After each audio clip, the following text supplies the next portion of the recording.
नमस्कार, मैं सभी का स्वागत करता हूं और अपने कैलेंडर के दूसरा एपिसोड में सभी को अवगत करा रहा हूं।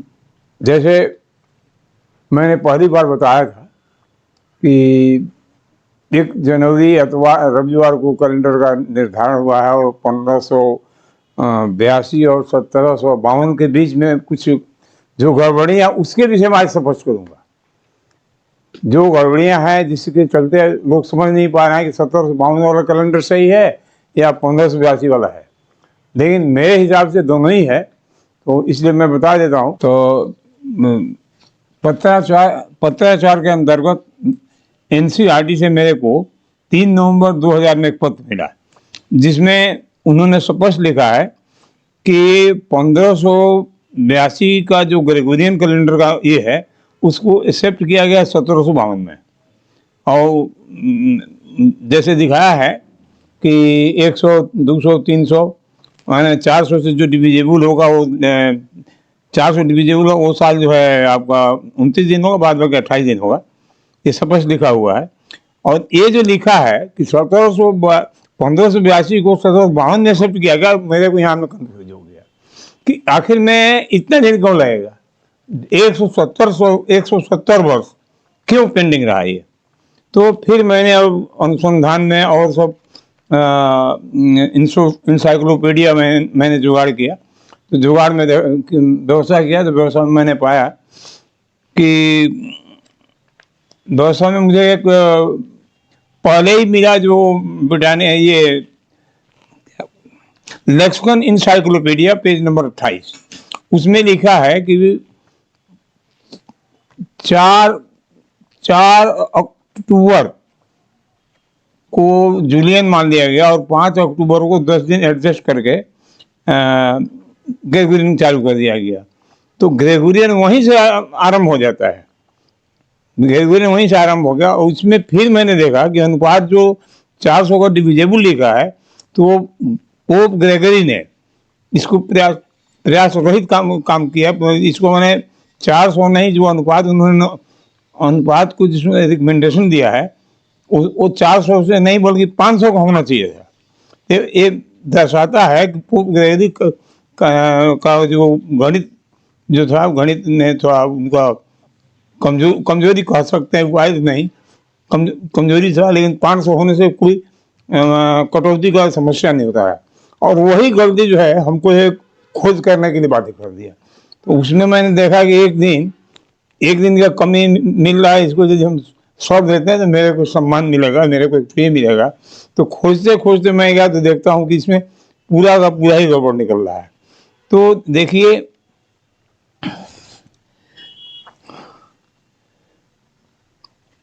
तो उसके बाद 1582 का जो मिला है, 1582 4 अक्टूबर, वो दिन जो बुधवार था, तो मैं कहीं में कोई संकेत नहीं मिलता है जिससे हम इसको शोध कर सकें। देखिए, एक संजोग है कि 1582 में जो बुधवार लिखा था उससे मेरे को एक लिंक मिल गया कि इसको हम गणित द्वारा इसको ले सकते हैं। तो गणित से मैंने देखा कि ये जा कर के आपका 1582 तक जो दिन का ये हुआ है वो हम उपयोग किए हैं, उसे यदि हम गणित के द्वारा यदि पीछे जाते हैं तो जाके 1 जनवरी में ये तो हो गया ना, हाँ, तो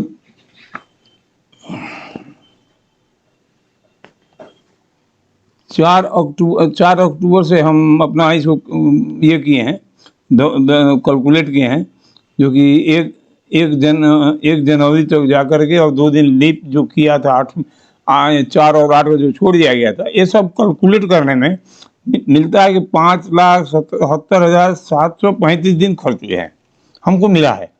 और उसके द्वारा उसी से हमने गणित से निर्धारित किया कि रविवार था 1 जनवरी को। अब वहां से फिर अब हम हो गया, हाँ, और उसके बाद से हम फिर चल रहे हैं। तो फिर आते हैं 1752 तक कैलकुलेट करते हैं। तो 1752 तक कैलकुलेट करने के बाद मिलता है कि वहाँ से 5 अक्टूबर को जो 15 किया गया था, वहाँ से 2 अक्टूबर तक, 2 सितंबर तक, 2 सितंबर 1752 तक 62,051 दिन हमको मिला है। उसके बाद जाके शनिवार हमारा वो बना जाके 1752 में 1752 में 3 सितंबर को शनिवार दिन फिक्स करता है, और वहीं से निकला है कि 3 दिन का गड़बड़ी हुआ है। वो 3 दिन का गड़बड़ी का मैं बता देता हूँ।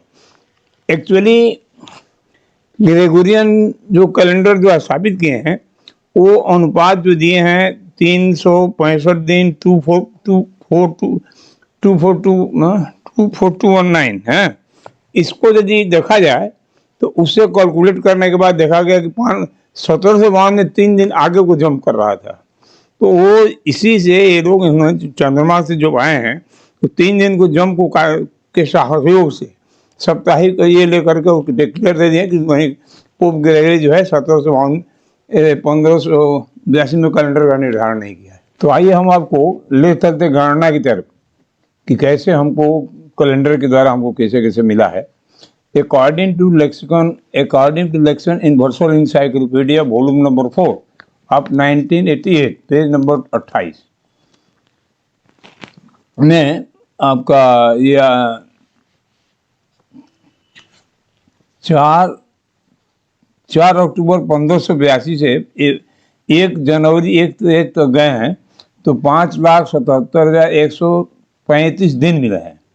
फिर उसके बाद 10 दिन एडजस्टमेंट करने के बाद नेक्स्ट डे मैं 4 तारीख के बाद 5 को जो है 10 दिन एडजस्टमेंट करके 15 अक्टूबर कर दिया गया, ग्रेगोरियन हो गया।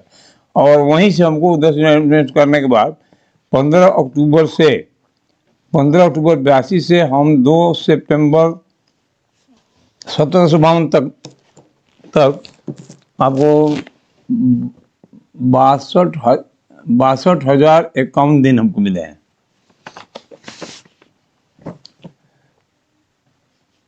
फिर उसके बाद सेकंड के अंदर हमारा वहीं से 3 सितंबर 1752 को 3 सितंबर हो जाता है, उसे 3 सितंबर को 14 सितंबर मान लिया गया। ये जैसा कि आज के लोग बोलते हैं कि हमारे 1752 से ही है, तो उसका ये उल्लेख है कि 3 सितंबर 1752 को 14 सितंबर तक 3 सितंबर को 11 दिन एडजस्टमेंट करके 14 सितंबर बनाया गया है। वहाँ से फिर हम आपको एक सौर का मानक ये गणना की अपना इसके व्यवस्था के टेस्ट करने के लिए 29 मार्च 2006 4:30 जब सूर्य ग्रहण था, उस टाइम तक हम इसको कैलकुलेट किए हैं कि ताकि इसको हम देखें कि चंद्रमा से हमारा इसमें क्या ये है, कितना अनुपात बन रहा है। यहाँ तक हम आए हैं, और इन तीनों की गणना को यदि लेते हैं हम, तो देखिए 5,77,735 दिन, 62,048 दिन, और फिर आपका 92,006 दिन, सब मिला करके हमको मिले हैं 7,32,385.6875 दिन सूर्य ग्रहण तक। अब यहीं से हम समझा रहे हैं कि ग्रेगोरियन जो कैसे ग्रेगोरियन कैलेंडर का शुरुआत ये जो है अनुपात जो बना है गलत, तो देखिए इसको टेस्ट किया गया है, तो उस दिन तक चंद्रमा का 24,801 महीना मिला था शुरू से। तो 24,108 महीना होने पर यहाँ में इसको डिवीजन करने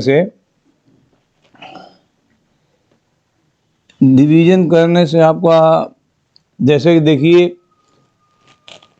24,801 दिन को 235 से भाग देने के बाद इसका एक मेट्रोनिक साइकिल बनता है, और इस मेट्रोनिक साइकिल बनाने के बाद एक इससे अनुपात निर्धारित होता है 365.245560708 डेज। इसी को मैं कह रहा हूँ कि ये ग्रेगोरियन जो बनाया है चंद्रमा के अनुपात से बनाया है। चंद्रमा के अनुपात से ये बना है।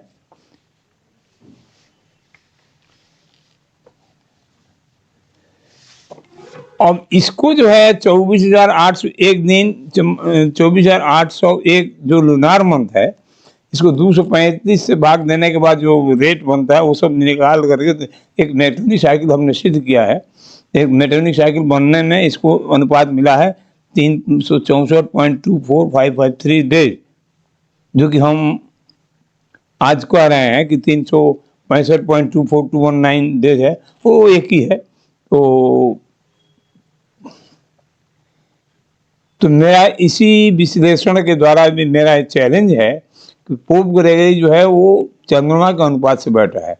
सूर्य कैलेंडर का स्थापित होना चंद्रमा से नहीं होता है। अब देखिए, मैं इसको स्पष्ट कर देता हूँ कि चंद्रमा के अनुपात से कैसे है। चंद्रमा देखिए, जैसे ग्रेगोरी को मिला के कंप्लेन मिला कि उसको हमारा खेती वगैरह सीजन बनाए, सीजन मेंटेन के लिए ज़रूरी है, तो चंद्रमा का कैलेंडर नहीं सीजन मेंटेन के लिए ज़रूरत पड़ता है, जिसको मेटेनिक साइकिल के द्वारा हम उसको निर्धारित करते हैं, जो भारत में हमारी व्यवस्था है। और मुझे तो समझ में आता है कि भारत का इन्होंने देख के नकल किया है। भारत में जैसे मलमास सिस्टम जिसको कहते हैं, तो मलमास सिस्टम ही है ये। इस सभी में 235 का ये भाग महीना निकालने 235 चंद्रमा का महीना से एक मेटेनिक साइकिल बनता है, और मेटेनिक साइकिल के द्वारा अनुपात निर्धारित हो रहा है 365.24553 डेज।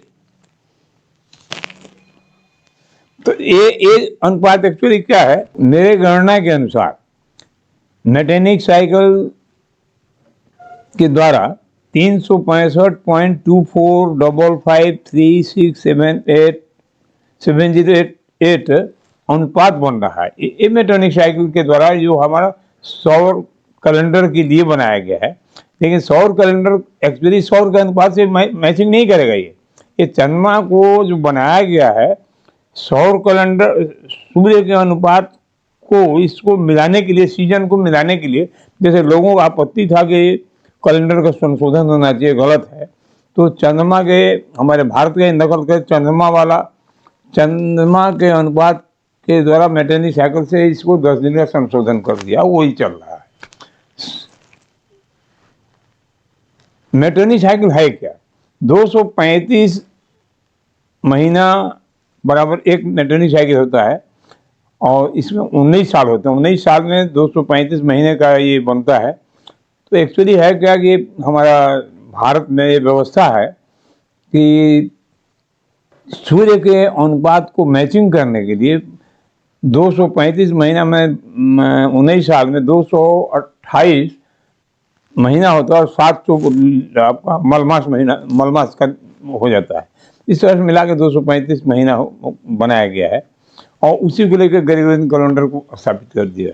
और यही अनुपात ग्रेगोरी जब 1582 में स्थापित कर दिए, तो यही अनुपात की गड़बड़ी के चलते 3 दिन जो है आपका 3 जो है 1752 में कैलेंडर रिफॉर्म के आगे 3 दिन जंप कर गया था, मानक में जंप कर गया। तो लोगों ने देखा कि नहीं, ये पोप ग्रेगरी जो है ये कैलेंडर नहीं बनाया है। 7 दिन का सहयोग लेके, साप्ताहिक सहयोग लेके 10 दिन जो ग्रेगरी जो एडजस्टमेंट किए हैं, उसी को 10 दिन को मिला करके साप्ताहिक अनुपात और 3 दिन का जंपिंग मिला करके कह दिया गया कि नहीं, पोप ग्रेगरी जो है आपका कैलेंडर संशोधन नहीं किया है, स्थापित नहीं किया है।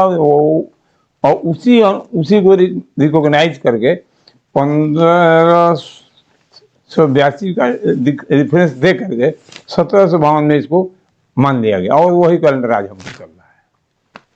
इस एपिसोड का मैं आज मैं यहीं पर विराम दे रहा हूँ। अगला एपिसोड मैं बहुत ही जल्द दूंगा, इसकी आप प्रतीक्षा करें। नमस्कार।